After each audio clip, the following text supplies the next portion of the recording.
Hello, hello in YouTube land. This is Purity Sin with the live introduction to Huntsman The Orphanage, the demo. There's a funny story that comes with this game. I got the press demo for this last night, about, 8 o'clock at night, and it didn't work on Steam. No matter what I did, it didn't. Oh, hello. Hello, there you are. Hopefully our other guest will join us very soon. Hopefully Well, hello, hello. Hello, hello. I was just telling everyone the fabulous story of how I broke Steam last night through the game. Yeah, hey, I'm getting lag. I suppose I'd better turn the volume off on Twitch, huh? Just maybe. Just maybe. Yes, indeed. You certainly had a rough time getting that all set up, and it was a real shame you lost your other data, but we sent out, maybe another 110 press keys, running through to about 2:30 a.m. here. Finally got them all out, and yeah, it seems that you broke the ice and solved the problem. In the end, we didn't have any other hassles, so that was good news. Well, I talked to the tech on my channel, and what he thinks happens is sometimes when they send out the press keys, they send normal keys as well. So I probably just got a normal key to the game. Yeah, look, maybe. Like, we sent you two in the end, and you managed to get it all hooked up, so that's great. It's just a shame we broke your Steam. That's fine. It's stuff I can get back, but I thought it was funny that happened. So we were working until about 3 a.m. my time, getting it to work. So let's start. Here we all are. Maybe it's just me. So this is a game that's been in the works for how long now?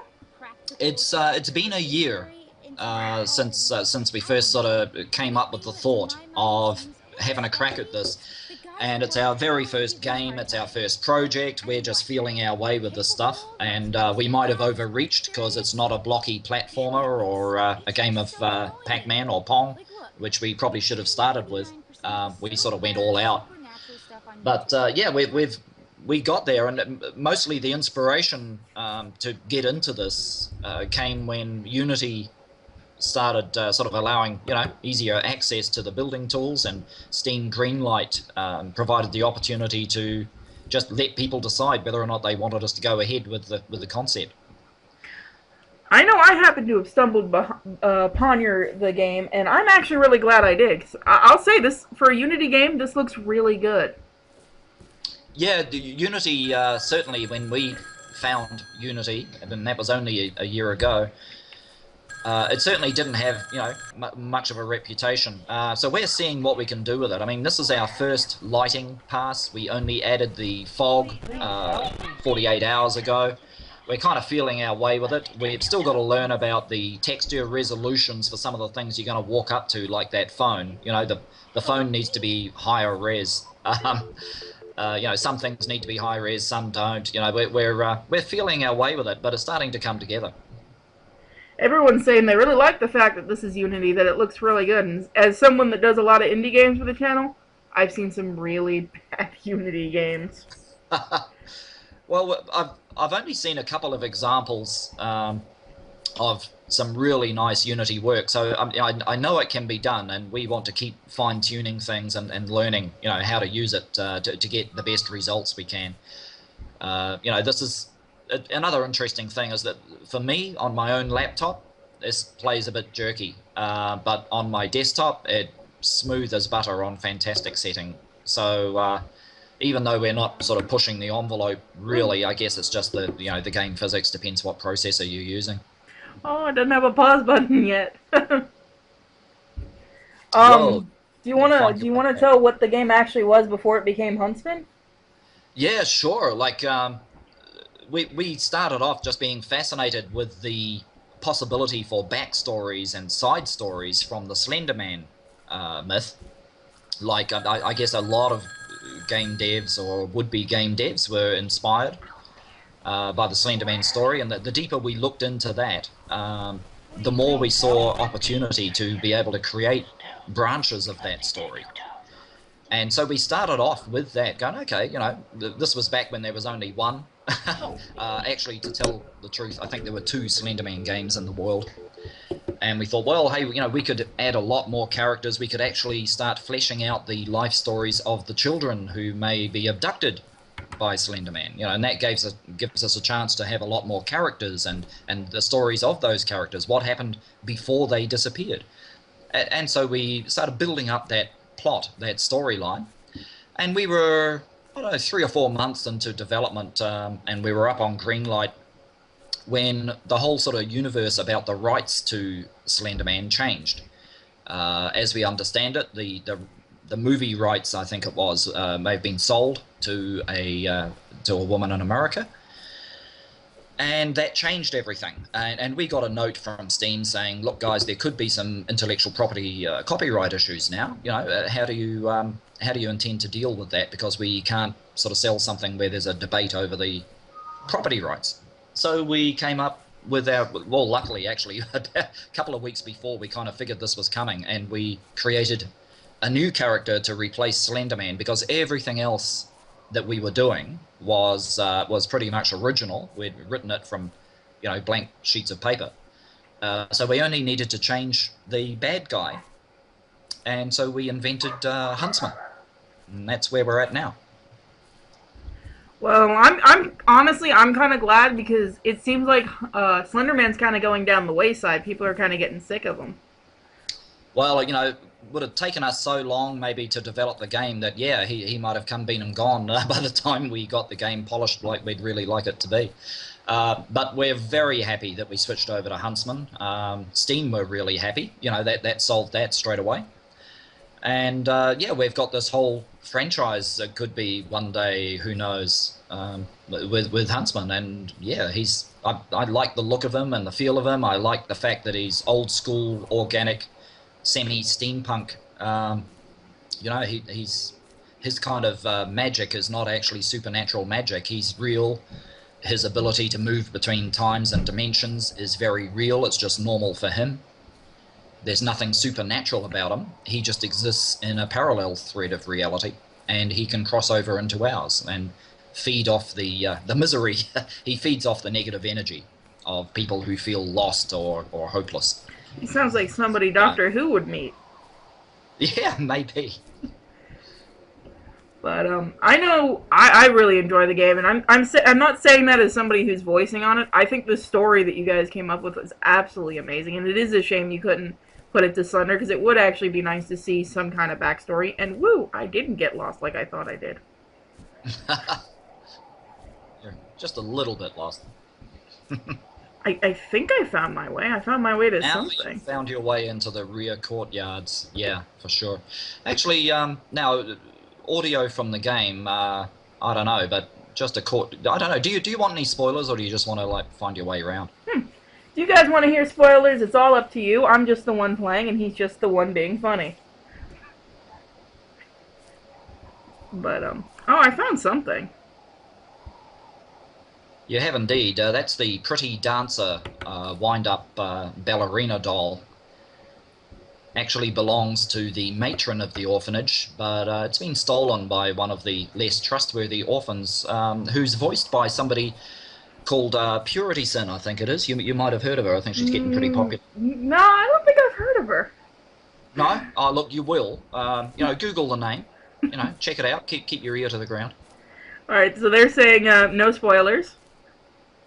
Okay. So do we keep the tiny doll, or tiny dancer? I keep calling it tiny doll, with us? Look, no spoilers. Can't tell you anything. Look, I will let you guys know the context of walking around with an orphan's toy in your hand. Now, there's some audio that goes with this, actually, but that's okay. We'll probably just get a whole load of reverb if you turn that up. There's a story about the chopping block there. Pamela, the writer of the scripts and characters, has actually used a real-life incident. Her own mother, when she was just 5, had her finger cut off by her brother at a chopping block just like this. And we've worked that into the story. Wow. And it looks like we got flowers. where did the... okay, that's weird. The You've dropped it. It'll be on the ground back there when you're swapped over. If Oh. everything's working good. I think we found a glitch because I'm not seeing it. Should be down in there somewhere. Unless it dropped through the ground plane and it's on the other side of China now. Yay, we broke the game. Who had the bet on when we'd break the game? You win. Hey, who knows? You might be carrying both of them. That's beta Maybe. for you. Betas are always fun.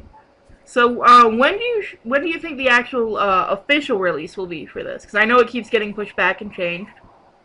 Oh yeah, and we think we've finally set a date where it won't be. So October 31st, Halloween, is the full game, and in the next 18 hours we're releasing the public beta of this.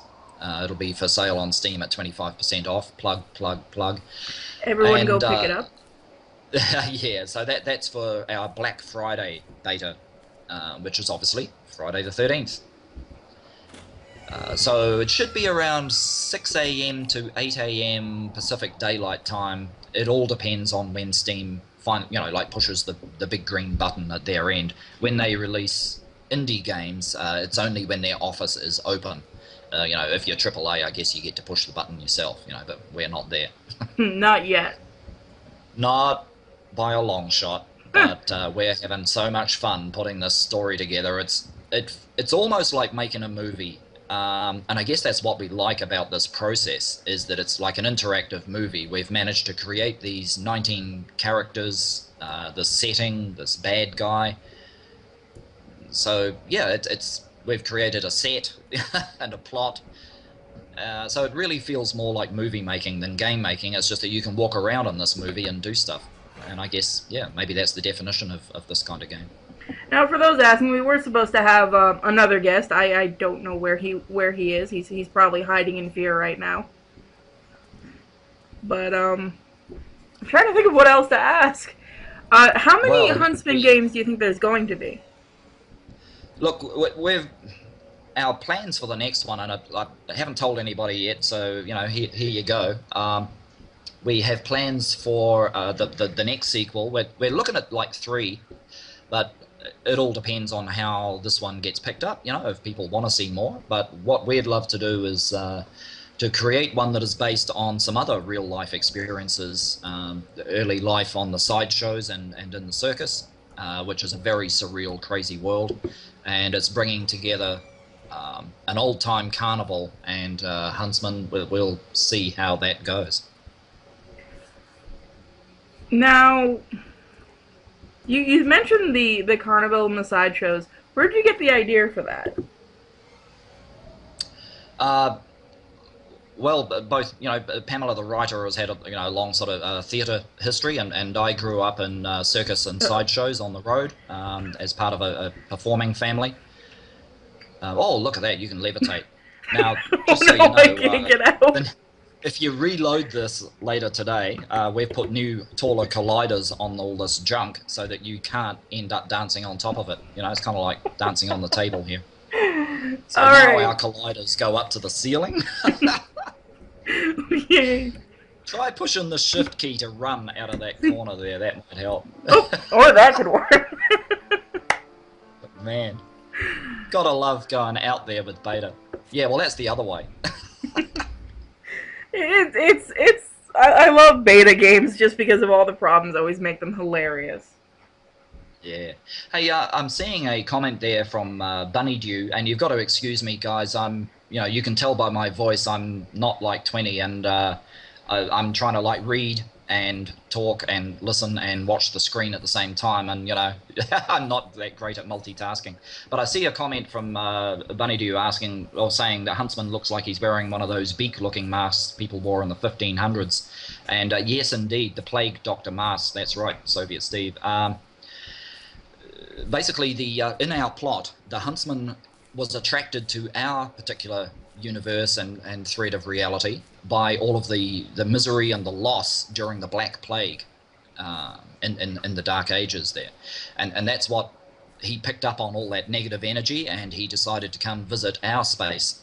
And in order to be able to move around, because he's a wacky looking guy, he does not look like you and I, In order to disguise himself, he got like a long black leather coat, kind of Matrix style maybe, and a plague doctor mask. And these masks were real. They were invented by a French doctor.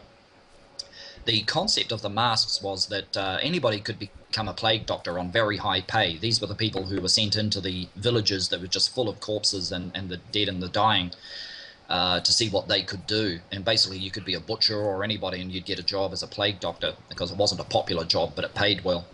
The mask, and the reason it has a beak, is that it's to try and cover the stench of all of the bodies. People used to have to put those masks on and fill up the beak with rose petals and anything else that smelled good. And that meant that you could at least breathe without vomiting when you're moving through these villages. The other interesting thing about those plague masks is that the little glass lenses over the eyes were coloured pink.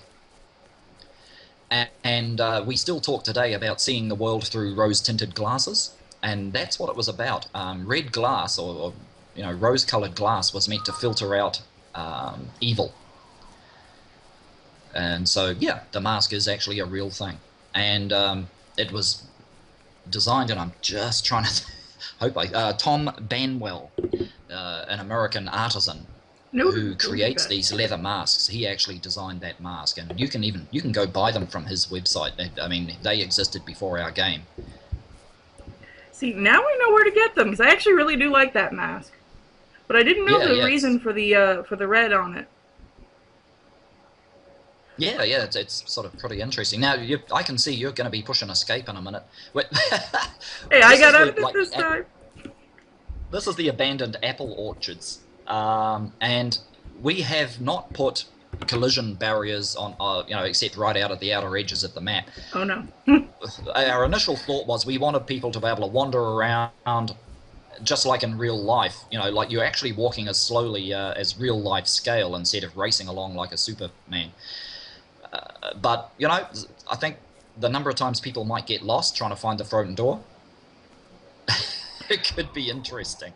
I will say maybe a better flashlight would be nice, because it is a little hard to see some of the things. Now, could you just... Yeah, you've pushed F key. Yes, you have. All right, you've got your flashlight on for sure. Okay, so it sort of kind of works better inside, I guess. I found my way. You bumped into the building. That's good. Now to find the entrance. They're like, we don't need some flashlights. And apparently I've created a new dance move called the Huntsman. Indeed.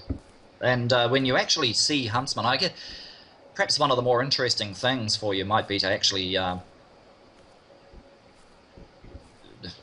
talking about spoilers, because I'm on limited time, I could actually steer you up to where you would encounter the Huntsman. Yeah, that might be a good idea, because I tend to get lost in these type of games. Yeah. Okay, so if you just keep, move away from the building, turn around, go back the other way.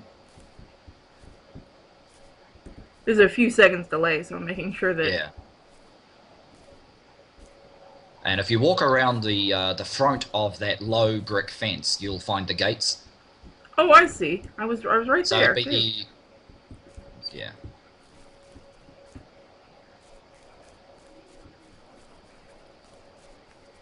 We'll get you inside the building.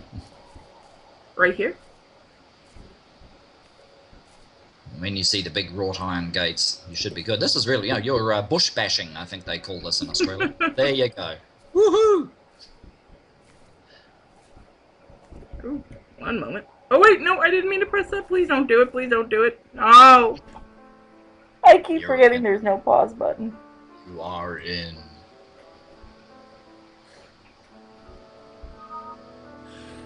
I'm not a spaz. Somebody has to remind me there's no pause button. We're actually going to have saves as well. Hey, see that photograph, or the two photographs there, the Polaroids? Yes.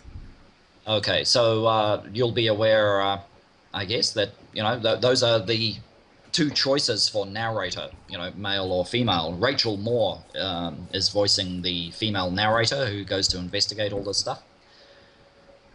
And Cody Dingfield, of course, is the male narrator, as you know. Yes, I have talked to him quite a bit. Yeah. Hey, if you turn around, go back to that phone box. and you'll see a little street sign right by the phone box that points you down Grimhaven Lane. Oh, there is one, I think. Yep, now go left. This way. Okay. Maybe a map might be a good idea too. So if you turn left, there's a little lane, and you need to go down that lane. You'll find those front gates again. I think this is the little lane. Would help if I turn on the light again. It would help a little bit, because you really need to be able to stay on that path, without heading off into the bush, which I think you might be doing at the moment. Oh no, I thought that was the turn. Everyone says I need GPS.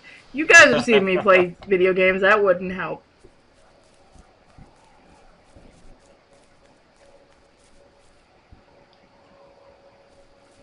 But, have you ever thought of doing, like, a contest where people can write stories for Huntsman, like creepypastas and stuff, and have maybe some of the voices read the winners out in videos? Yeah, for sure. Now, here's a question I've been meaning to ask. When are you going to let me make a video game for you? For me? Wow, I'm honored. You go for it. Well, I can at least write it. Sorry? Said I could at least write it. Yeah, as I posted last night, if you find out there in the world, you guys, that you're sleeping maybe 6 hours more than you really need each night, then hey, take up game development. That'll fill in that spare time for you. Yeah, but that means you'll never be able to sleep because I've seen you on all hours. Yeah, but you know what? I think it's Tina Beans Lauro, who voices Molly, the little Irish girl, in this game.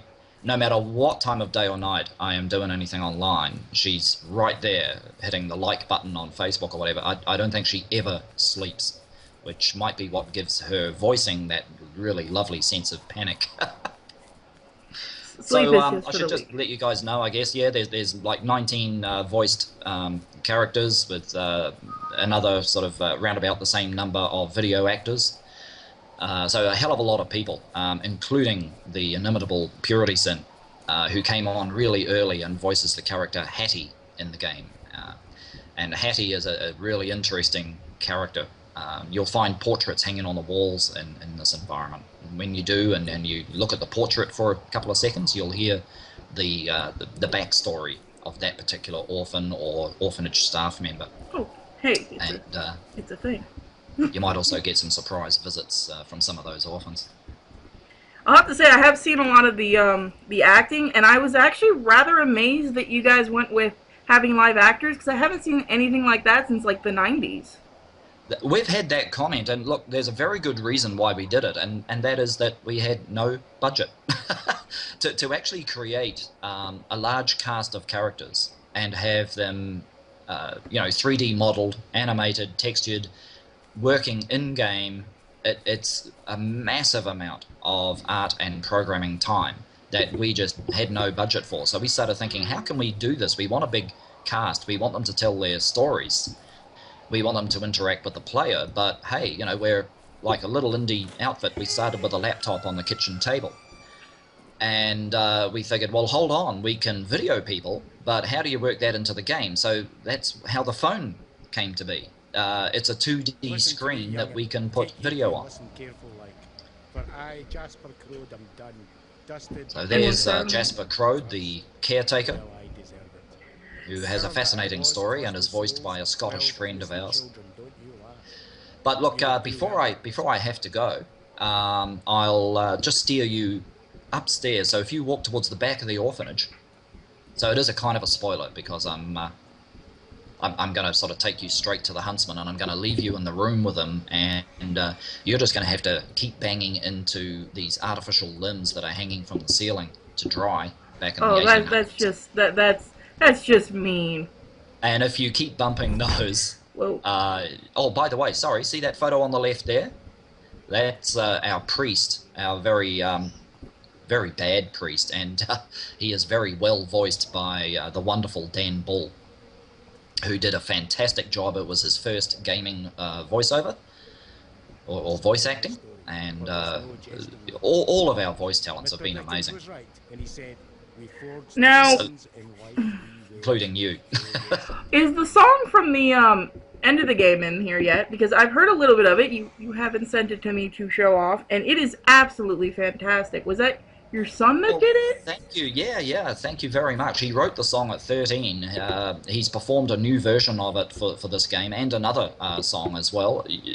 If you hit the credits tag on the very front start page, it'll jump to our credits and you'll hear that song there. And here comes the horrible plug, but yes, they're available on iTunes and CD Baby. Everyone should go pick it up. It is actually over 99 cents, guys. Come on, help us finish this game. 99 cents. But yeah, we're real happy with the song. We got back into the studio and recorded it for this game because it's just so perfectly matched.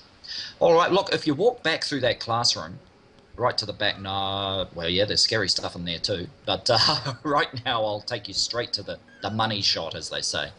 Yep, keep going to the back of the... Yep, keep walking straight ahead there. I know there's lag, so I can only respond to what I'm saying. Trying to get the door open. Okay, now... No, don't go outside yet. Oh, my God. Yeah, you can. If you turn, say, right... No, but don't go out the door, sorry. Just find the stairs to your right. Alright, let's see. Like oh, there they are. It's really hard to see with this flashlight, but I understand, you're still working on that, so... Whoa! I didn't expect something to show up on the... There's the stairs. Woohoo! Okay. If you go up those stairs and turn left... Oh, there's Charlie. Charlie is... he's the nice guy. I will say, though, I do like the idea of using real actors. It does really blend well. Well, we've tried to kind of blend it, and yeah, I guess the higher the resolution you're viewing this in, the better it looks, which is better than it looking worse. No, wrong button, please don't. Hold on a moment, I'm just gonna... Do you mind if I add the our other guest? No, go for it. Add the Skype call, please, thank you. So, at least now I know which way to go. I'm sorry. It's all good. I'm such a spaz with this because I'm so used to exit being just the pause button. Hello? Hello! Sorry, I got my time zones mixed up. It's perfectly fine. You're just in time. We're about to go look for Huntsman. Oh, awesome. Hello, Chuck. It's Dean here. Hey! How exciting to actually speak with you. Yes, yeah. Well, like I've heard your voice with your recordings in the game, of course, many times, and we're really happy with it, Chuck. But yeah, this is the first time we talk live with each other. Oh no, excellent. Okay, I'm glad you guys are happy with it. Everyone is ecstatic. So happy. Hey, just for everybody's benefit, Chuck Huber plays the role of Torben Thackeray, the woodwork master of the orphanage, and. Wow, Chuck has really brought this guy alive. He's like a nasty piece of work, this Torben. He's not exactly the most empathetic and sympathetic character. And somehow Torben is... sorry, Chuck, there. I'm believing you're the one and the same person, Chuck. That's how good a job you did. Somehow Chuck has given Torben Thackeray a mean edge that there's... the way he is, I mean, it's his job. This is what Chuck does so well, but he's brought Torben alive and given him a kind of a nasty edge that gives you a bit of a chill. You can tell so much about the character of Torben just by listening to Chuck's voice, and we're just blown away. This isn't just a back rub. We're really, really happy with the way you've brought Torben alive. That's very, very kind of you to say. I have a knack. I don't know what it is, but people tend to get me cast as these sort of characters who think that they're doing good, but are really not doing good. Or the flip side, characters who think they're being bad, but are actually end up being good. So my characters are always kind of conflicted. Exactly, and you sound so nice in real life, but man, if you listen to Torben Thackeray, it's like if I saw you coming, I'd go the other way. But hey, look, our writer Pamela has just joined us, and she had a lot of fun writing that script for you, Chuck. And this is another little news flash too for everybody. The script for Torben Thackeray was written especially for Chuck.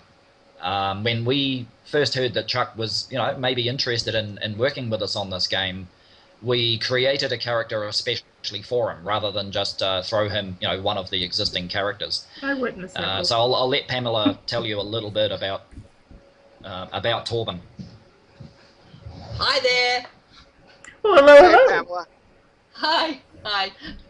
Well, look, Torben. Yeah, it's true. We did write the character just for Chuck, because well, I didn't really want his voice to be used as an orphan. He was just too good and too special, and it's been really fun. And like Chuck says, Torben is really conflicted. He's sharp, and he's bitter, and he's also quite lonely, and he also has a soft streak. But including that, he's a real pragmatist. He doesn't hold it all to these ideas of the supernatural. So the things that actually happen and that he witnesses kind of leave him slightly confused. But really the thing that I love about Chuck's voice is his laugh. It is brilliant. See, there it goes. That's so funny. Oh no, don't make him start laughing. That's right. We'll scare everyone away. Or you'll Hey, make talking everyone about squeal. conflicted, that's kind of like Purity out here in the apple orchard again. Well, I keep taking the path, but it leads to a dead end. Story of my life. Yeah, right. So Chuck, you won't have had a chance to actually see the end result in game, but look, it launches in probably about 15 hours for this beta. So you'll all be getting access keys, Steam access keys, everybody in the cast, to be able to go in and actually have a look at how their work turned out. Awesome. I can't wait. So you'll be able to preview. So just to give you a hint, Chuck, if you find your way, first you've got to find your way into the building. Don't let Purity Sin hold your hand in the dark and lead you there. She will lead you astray. I've done it several times already. Everyone be warned. All you listeners be warned. Oh, they've already seen the way I play these games. They're already making bets on how long until I broke it. Now we're going to try and get you back up into the penultimate room, because both Torben Thackeray and the Huntsman are up in the same scary room. So this is a good chance to be able to see that happening. So you're not allowed to push escape or P for pause there, Purity. Wait, there was a P for pause? Don't push it, yeah. I won't. Okay, now if you just, as I say, because unfortunately I have to run soon, if you just go straight ahead of you now, yeah, keep going, and through the classroom, there's a auto-writing haunted chalkboard there, and if you turn right, round about now, and head up those right-hand set of stairs, oh, well, the other right, but never mind, that's fine. At least I found my way upstairs this time. Okay, now do a U-turn. Yep. Oh wait, no, I was going the right way. And you're going to take the next right when you get to the landing. Okay, so... Yep. I think this is the way. Yep. Yep, you're in the right place. There's a big wide doorway there, which takes you into the sewing workroom. And there's Rose. And Rose, her portrait is behind you on the wall. Man, Emily Betts, who responded to our YouTube auditions for this game for voicing, did such an amazing job of this character. This character was written as a real drama queen. She's almost an hysterical girl. She really isn't well grounded, and I'm not saying Emily's like that. Emily was wonderful to work with, but she brought that character to life. Oh, this looks All right. fantastic. Now here is Torben Thackeray's woodwork classroom, and he got the kids. Well, actually, Chuck, you could tell that story. You know it. Oh, which part of it? Oh, how you'd sort of get the orphans making these coffins and artificial limbs. Yeah, they were kind of like they're my slaves, I guess. I treat them like they're, they're not really human to me. They're just these little urchins.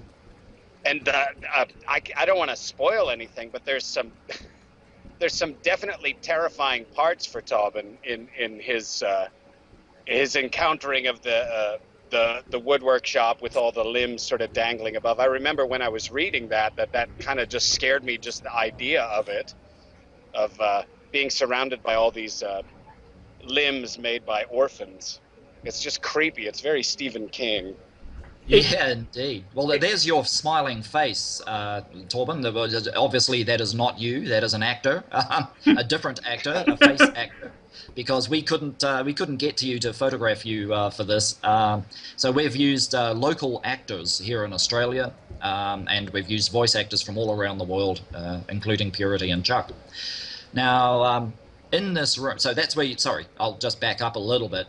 When you stand in front of Torben Thackeray's portrait and you're looking at it, you'll hear Chuck Huber as Torben telling you the story, his life story, some of the background, how he really exploits these orphans for their labor, and pockets some of the money. Wow, he's like I told you, he's a real piece of work, this character. And he tells you a little bit about what happened on the night of the disappearances too, and it's an awesome voice performance, guys. Now, Purity, you are in the right place. If you keep looking more or less straight ahead of you there, and you keep bumping those limbs, something interesting could happen. I could start doing the dance again. Yeah, now you just keep bumping into those limbs, keep looking towards the center of the back of the room, and in fact, even if you tilt your phone upwards, and this is a spoiler, guys, I'm warning you right now. Block your ears and put your hands over your eyes. Look up. All the way up? Up. Look up into the rafters. There's more of the... What the... That's the reaction we want, is what's the... That's it. You're onto it. Oh, God, it looks like a spider. Down on the ground. Creepy? You're creepy. Don't say hi to me. No, just ignore me. I'm not here. I'm just doing the dance on the coffin. You're gonna kill me, aren't you? Yes, you are. Is he doing a little dance? Just for you. Oh, jeez. That's wow. Oh. He looks even better if you push Z roundabout now. That was... Okay. I wasn't expecting that. No, I guess not. That was definitely cool. I wasn't expecting that kind of a look for him. For him to do that little dance. That's his little... he's doing the time warp. Is that from the Easter egg I mentioned that you should do in the room? That's the introduction that you get in the beta. Now, in the full release on Halloween, that's when the big 80 meter by 80 meter hedge maze out the back is going to be unlocked on Halloween 31st. And that's when you carry the toys. You'll find orphans' toys particular to each orphan. You'll learn about which one is which from hearing the stories from their portraits. You find their toy, you take it out through the maze, if you can survive that, because the huntsman is out there stalking you, and you place each memento on the right headstone out in the hedge maze, at which point you have restored hope for that orphan who is not dead. Like, these orphans are not dead. They are in a limbo. They've been placed there by the huntsman while he draws on their misery and their sadness and their loss of hope. So there's all kinds of... references that we're making here to depression, suicide, etc., and we're saying never give up your last vestige of hope. And so these are the orphans that you need to save. Gee, I wonder which one that one could be. Yeah, I wonder. Let me go back and have a closer look. They're right there. I'll definitely say all of the orphans seem to have something wrong with them, which is actually really cool. It's nice to see that they aren't all perfect. Oh, no way. No, these people are all a little dysfunctional, and they were around in 1898. But they disappeared one night in 1898, and they've all had a hard life. They've had fascinating backgrounds, and yeah, you're right. They've all got something wrong with them. I still can't get over the Huntsman thing. I wasn't expecting that. I have to say, it's really strange. I'm driving down the highway, Skyping with you guys all over the world.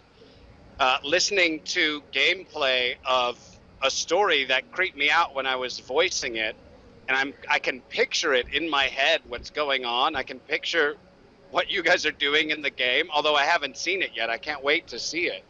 But it's very odd to be staring down the highway at the semi in front of me, trying to stay in the lanes here, listening to the sort of reactions that you guys are having to the game, because I want to be visualizing it with a computer screen right now. But I think that'd be unsafe on the highway, right? Just a look, little. you know, just if you sellotape your phone over one eye, you should be able to drive and watch the game. Well, you'll be free when you get off the highway, hopefully, and you could always come and join us if we do this again later tonight. Absolutely. Well, look, any last questions? I'll leave you in the capable hands of Chuck the driver. So does anyone in the chat have any more questions about Huntsman? They're saying don't crash. Somebody goes, can we punch Huntsman in the face? Or, I don't think there's any violence in this game. Well, that's the interesting thing. There is no physical violence. There are no weapons. There's no blood. There's no gore. We're wanting to do horror without those things. That's the challenge that we set ourselves, is, you know, can it still be scary? Can you scare yourself if you're not seeing buckets of blood and lots of entrails? So no, you can't punch anybody. The Huntsman doesn't actually physically attack you and pull you apart with his spider legs and so on. If you're not careful though, he will basically sap your energy and transport you into an alternate dimension, a limbo, where he just keeps you in storage, like these orphans who have been in total blackness and silence for over 100 years. Wow. So, Byrne asked, what's the funniest thing that's happened so far during the development of this game? Oh, look, it's got to be the bloopers and glitches. that I'm apparently finding right now. Oh, no, I'm talking about the huge ones. Some of the crazy stuff that happens when you're trying to program these things and pull them together and get the models all working. But I think the most fun, I don't know about the funny, the most fun has been, I think, the YouTube auditions for so many of these voice actors. Like, we were so fortunate and very grateful to have people like yourself, Purity, like Chuck, like Dan Bull and Rachel Moore voicing some of the lead characters.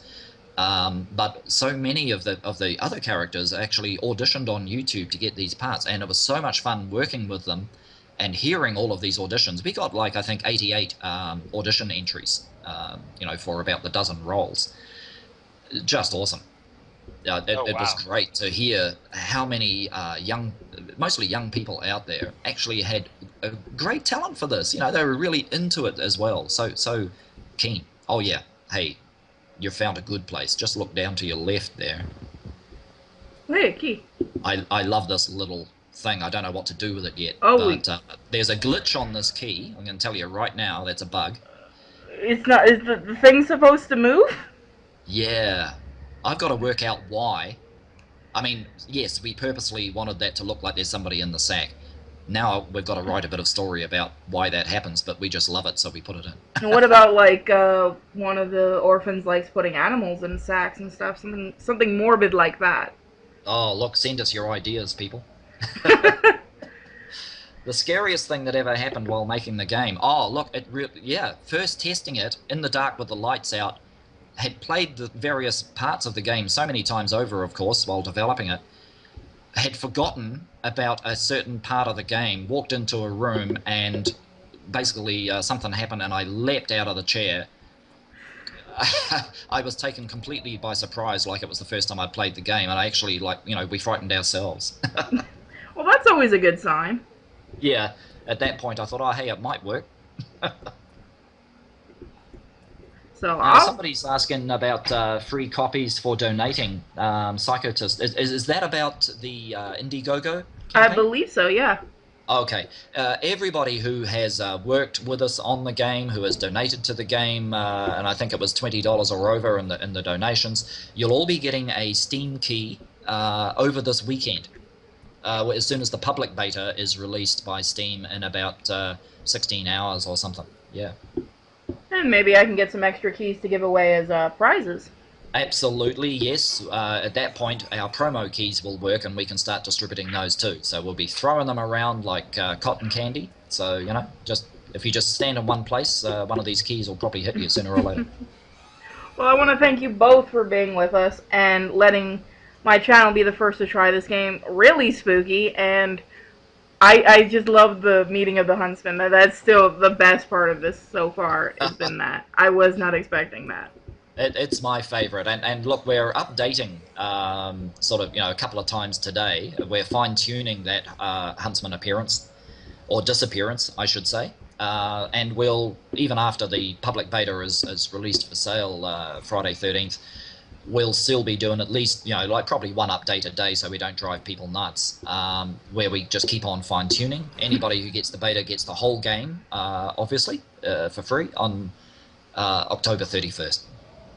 And somebody asked, I want to know if Batman's going to be in the game, because he's an orphan. I think he should be in every room.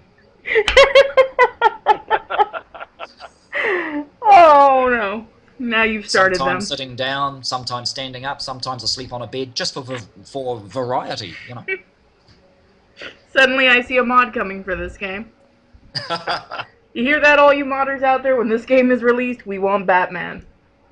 Batman mod. But only if I can do the voice. I am Batman. Yes! That sounded more like, I am your father. That's right. So, hey, Chuck, while I've got you live online, and just before I sign off, a huge thank you to you for bringing so much personality and life to this character. Same to Purity. Well, my pleasure. It's often that people I meet in this industry say they're going to do a video game or have something they'd like to meet a voice, but I have to say it's very rare that you meet an indie game developer like yourself with the level of professionalism and the sort of drive to get it done in a way that I just really have to give you props for it. I really respect the way you guys have put this together, and I can't wait to see it. Well, thank you. Really appreciate that. As indies, we appreciate everybody's support. And I know this is starting to sound very, very saccharine from my end, but yeah, I'm going to get all emotional and teary in a minute, maybe. But that's okay. We'll give you a hug. It's the support, and Purity Sin has also been supporting this game one way or the other almost from day one, and we're very grateful. She's done public relations work. She found you, Chuck, and brought you on board for us. We wouldn't have been able to work together unless Purity had actually pulled that together. So yeah, I've got a whole bunch of new voices for the next game. Yeah, you just send us that short list, and don't forget Chuck. Of course. Yeah, please. So I want to thank you both for being here. Dean, it has been an honor to work with you, and the script was wonderful. I absolutely adored doing some of those lines. I actually did them late one night, and I scared my mom because she hears, such a pretty dancer, and she's like, the heck? She comes in and looks at me and goes, that wasn't you. Well, look, you're very welcome now. Have I sent you that sound file of your finished recording? Because if not, I will, and you feel free to put that up anywhere you like. I do have it. I have been saving it, though. Probably after the game's released, I'll put a few on my channel for people to see. But I don't want to spoil it yet. I want to give everyone kind of a surprise. Oh, you're so grown up. I try to be. See, I would have just gone, hey, I've got the sound file, everybody. Everyone's saying I sound possessed at night. That's wonderful. Thank you all. Awesome. Thanks, guys. It's been great. I can't wait to work on the next one. Thank you, Chuck, and thank you, Purity, and I'll sign off. All right. Thank you, everyone. We'll talk to you guys later. Goodbye. And thank you again for everyone who joined us. So hopefully Chuck will be joining us a bit later. That was your first sneak peek at Huntsman, guys. I promise there will be more to come on the channel. So stay tuned, subscribe, all that fun stuff. And stay here, because we're going to continue the night of horror.